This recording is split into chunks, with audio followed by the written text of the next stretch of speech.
So as you all may have noticed, I didn't fold in half and die making the last video. I'm not healed for sure, I still feel weird, but I am good enough that I think that I can make reviews consistently again. And this is the figure that I originally wanted to be my first of year review. But then I realized that it couldn't go on the end of year worst figures list because it's not a 2025 figure. It is, however, the first figure that I found in 2025, and that may give you a hint as to how I feel about this thing. It's Rise of the Beast Studio Series Optimus Prime. But first, your likes!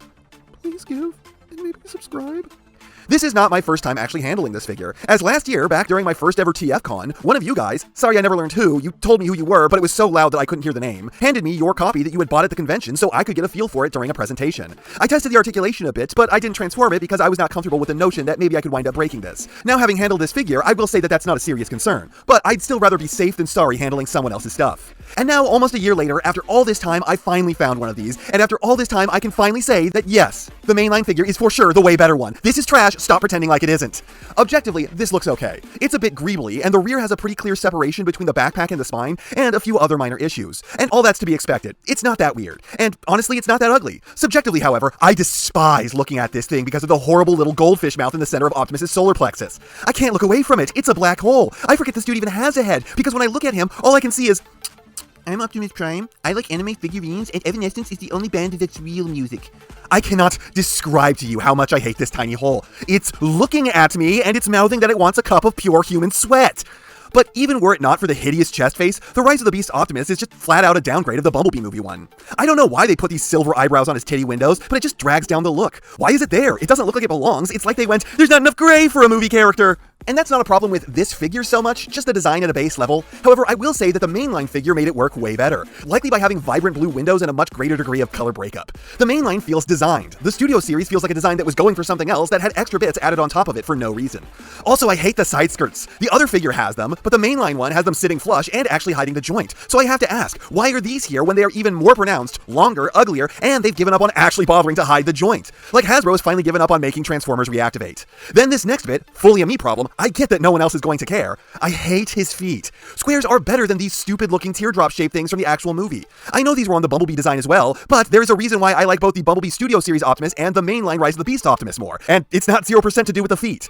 Also, these little gas tanks on his knees look really shitty. Those should be in silver, and they're waffled bad enough that you can see it from front-facing angles. Plus, these still manage to draw the eye here even when you're focusing on the man in his chest. However, if I'm being objective about the robot mode, it does a good job trying to look like the thing that it wants to be. And even if the thing that it wants to be is in fact a downgrade over the design from one movie prior, it's not like an unfathomable downgrade. The design in the Bumblebee movie was mind-blowingly awesome, and the Rise of the Beast one is just like 20% worse than that. And then I tilt up the shoulders, and I'm reminded why I truly hate the look of this thing. Those are some really nasty hot rod shoulders. These obviously have horribly limited range, but worse still is that these are just hideous. Arms don't work like this. The highest you can get your shoulder is like up to your ear, and that's if you're lowering your head too. This gets above his head. It's just so fucking stupid looking, and it ruins basically any pose you try and put him in. And since we're so head adjacent, let's just move on to that. The head is pretty good. It does a solid job capturing the design of the movie, and thankfully it's got the mouthplate on the whole time. I cannot stress enough how much I do not need to see Optimus's weird little monkey chin mouth thing. The one issue I take with this is just that the head feels kind of small in proportion to the body. This could be like a 10th bigger, and it would actually feel like it's sized correctly now. So look, most of my issues with the way this thing looks are subjective. You probably see the chest face, and it probably doesn't stick in your mind so much. You probably don't care about the feet. The leg gas tanks are a minor problem, and maybe you agree that the hip skirts are bad, but they are a minor detail. I will fight to the end of time, however, that only having hot rod shoulders is a massive objective negative for a figure. But here's the thing. My main issue with this figure is not the way it looks, nor is it the accessories. But don't take that as too much of an endorsement of these things. For starters, he has his sword, which thank God is actually designed to be held like a real sword, just because why would they not give you the option? It's not even funny just how much more useful a sword is that you hold in your hands versus one that's duct taped to the back of your wrists. And it's nice that you all have the option to do exactly that if you all have no taste. What I have far fewer nice things to say about is the shitty-ass lemon buster he comes with. I hated the washing machine gun arms they had in the movie. Optimus Prime in the Bumblebee movie looked so badass with his classic ion blaster, and going back to the stupid shit-ass gun arms that look lame as fuck, lamer than ever in that movie, and cause so many plot holes and issues and are just the death of dramatic stakes and types of scenes was a slap in the face, and even I still think that the movie version should sue this version for defamation. What the fuck is this lame-ass bullshit? He's gone from having a washing machine on his arm to a portable orange juicer. I'm a dude who thinks that gun arms are always lame and stupid. Comparatively with this, however, those all beat ass like Goku going Super Saiyan in a World Martial Arts tournament where the second most capable competitor who bothered showing up was Hercule. so he has one pretty good accessory, the sword, which is well known for going with this version of Optimus. And they even bothered to give us some cool options for it. However, the hand anus he comes with offends me like looking at Dark of the Moon Q's face. As for posability, this is decent. Head is way better than average with a full rotation, nice side to side, and a strong tilt up. Shoulders have shit-tacular hot rodding, with less than a 90 out to the side, and because this thing had to be a super special butterfly, it's a rare Optimus who doesn't have a butterfly joint. Strong elbows bending a good bit more than a 90, hands with rotation and narcissa wrists, ab crunch, hips kick over his head, out to the side significantly less than normal, and back not at all, slightly better than 90 knees, and feet with a good ankle tilt. And yes, by normal standards, that's really good. But the funny thing is that absolutely every joint this has, it shares with the mainline Optimus. The vast majority of the joints being handled better by the mainline, with more ranges, and the mainline having several joints that this figure just doesn't have, like backwards butterfly and toe up and toe down on the feet. So to all the people who've been telling me for over a year that the Studio Series poses better, are there fumes coming off this thing and why are you huffing them so hard? Because in no world does this pose better than the mainline figure, whose only joint this even has equal range to are the knees.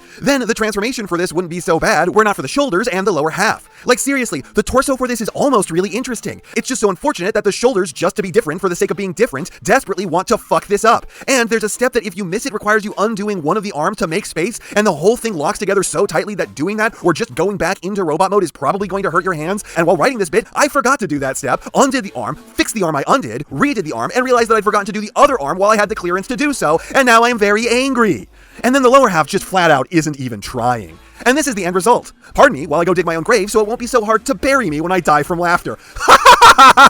What the fuck? Who thought this was acceptable? I know that people, including me, really praise the Studio Series Bumblebee movie Optimus for having a truck mode with a skeletonized rear like an actual semi would. But there's a major problem here. That looked like an actual truck. This looks like the designer died halfway through, like he saw the Black Beast of and Hasbro just said, yeah, ship it. The rear would look hollow and flimsy enough on its own to not look like the back of a semi, but then he's just got this giant... I don't even know what to call this. Kibble is more subtle than this, and it looks way more like it's part of the actual design. This is just the corpse of a frame that has nothing to do with the vehicle that has been welded on by a drunk junkyard attendant. This is the single ugliest chunk of an alt mode I've ever seen. And if we ignore the rear half of this thing still sucks. Not even the roof looks finished. Really, you had to cast the center part out of gray plastic so that way it could really accentuate the gaps between it and the actual roof. Meanwhile, it's faced with the mainline's perfect squareness and far greater levels of cohesion.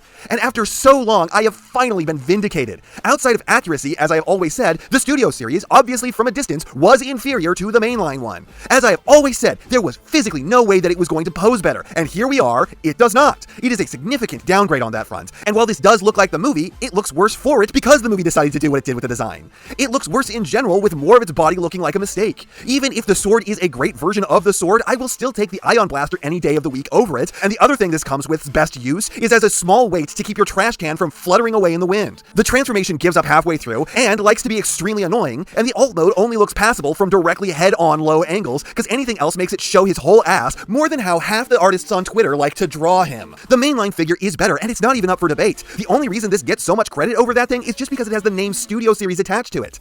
And before we go, let's thank a channel backer. And this time it's Raz with the Fractured Friendship 2-pack Optimus. How is it that like in 2 reviews I've managed to talk about like 10 Optimus Primes, and this is a figure that I featured not that long ago for ending up on my best of year list. This truly takes every negative quality about the Gamer Edition Optimus and erases it, replacing them with an awesome looking figure that feels great, has an even better transformation and a way cooler alt mode that's probably more accurate to the design than even the MMC version was. And that's trying to be a masterpiece alike. A figure that better get a re-release for years going forwards because it's one of those Optimuses that everyone needs. Excellent pick.